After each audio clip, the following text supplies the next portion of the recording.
When we think World War I era airpower, firepower and maneuverability aren't exactly what comes to mind. But slap a bit of alien tech on with some German engineering and who knows, maybe the human race would have stood a chance against an invading menace from the stars with a plane that used to fly slower than a 91 Civic. If this is a question that has been burning in your heart, Andrade Games' 1917 The Alien Invasion might just give us the answer. Released in 2016 as an independent DRM-Free release, this so-called Memory Bullet Hell shooter is definitely worth at least a passing glance. Let's take a closer look.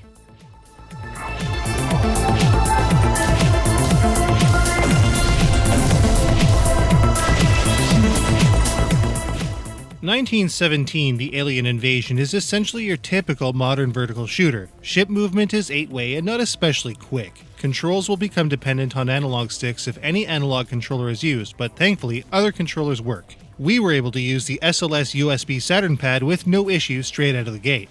3 additional inputs exist. Your main shot fires green bullets at enemies at a rapid pace. By default, your main shot is less accurate than you'd expect. Bullets will sometimes fly off at an angle rather than straight ahead. Power-ups can be collected to increase the firepower up to a level of 5, which increases the spread of the bullets and has less trajectory variance. Next is the heavy shot. The heavy shot is consistently inaccurate, but has a very high damage rating. As power-ups are collected, the heavy shot will also increase in power. There is also a good amount of recoil used in the heavy shot, which is helpful in backing up and keeping a certain fixed distance to enemies, but terrible in close quarters. Finally, a bomber attack that summons a trio of Valkyries can be engaged if things get too crowded or dangerous. There is only one use of the Valkyries per life, and no pickups are available to increase this number. It's really sort of a last-ditch only kind of attack. 1917 The Alien Invasion takes place over the course of 5 stages of mid-sized length. There is also no life stock, allowing players to go through the game without losing their score. However, there is also a death counter in the top right-hand corner of the screen, so getting through the game using memorization and dying as little as possible is the main draw here. Death is single hit, but there are ways to help players get through. The red Beelzebub is equipped with a shield to start, which is disengaged once hit. Players can re-engage the shield with one of many pickups in a given stage, which is helpful, especially with some of the more hole-ish enemies in Stage 3. Otherwise, the small green canopy on the red Beelzebub indicates its hitbox, so some rather tiny spaces can be flown through fairly easily. All in all, the gameplay here is pretty serviceable, but there are a couple of sticking points. First up, movement speed. While firing the heavy cannon, movement is very heavily restricted, especially for how fast enemy shots can travel. This is all fine and good, especially since you can just fire the main shot and move quicker. Players might have a number of chances to get through the game with many shield pickups, but if a player actually bites it, they won't just be sent back to a checkpoint, they'll have to restart the entire stage. All weapon enhancements will be gone and all multipliers reset. It gets super frustrating, especially in the final stage. Obviously, the memorization aspect of 1917 is a very critical aspect, but, by and large, it's still pretty fun all the way through, and it's definitely a good challenge, especially to 1cc on a single life.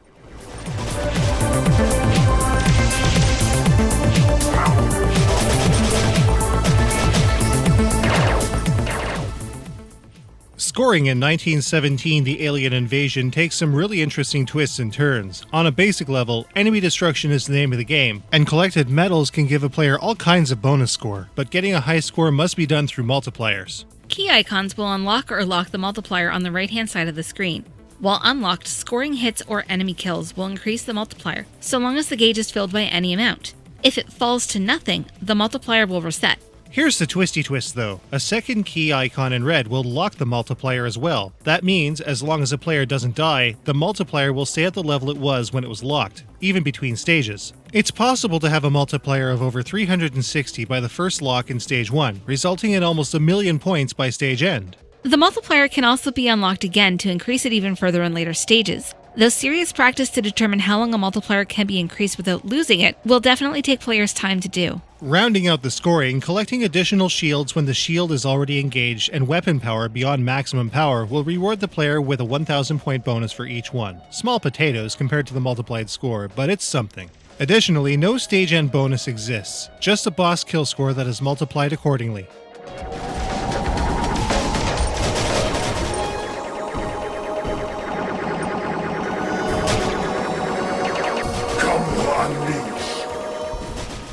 1917 The Alien Invasion has a very typical presentation as far as games by Andrade Games goes. The visual style and sound design are consistent with past releases and works pretty well for what Andrade is going for, although it definitely won't be everyone's cup of tea. Visually, 1917 The Alien Invasion is very strong.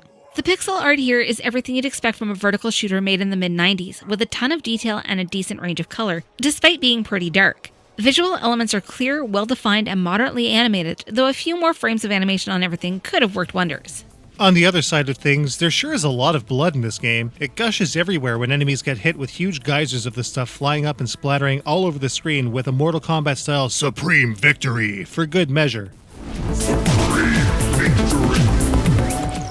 We're sure that some folks out there might dig it, but we're not of that particular mindset. Definitely unique, though. The sound is also a little mixed for our tastes, though again, it's probably just us. Voice samples are a little too noisy in terms of ambient echo and reverb, and again, pretty Mortal Kombat-y. But on the whole, it works. Sound effects for shots, Valkyries, and explosions work especially well. The music leaves a bit to be desired, though. The opening tracks are pretty great, but it sort of falls flat starting on Stage 3, with Stage 4 recycling the title theme. A wider variety of higher energy tracks could have done wonders. A lack of music for the rank-in screen isn't a critical misstep, but it would have been better than just having gun sounds for name entry. Other neat touches to the presentation are story bits with a super ghouls and ghost style map between stages, nifty in-game UI design, a Doom-style portrait of the main protagonist Dr. Brunhild Stammüller, and multiple language options for both text and audio in both English and German. So, just how does 1917 The Alien Invasion stack up? Let's take a look.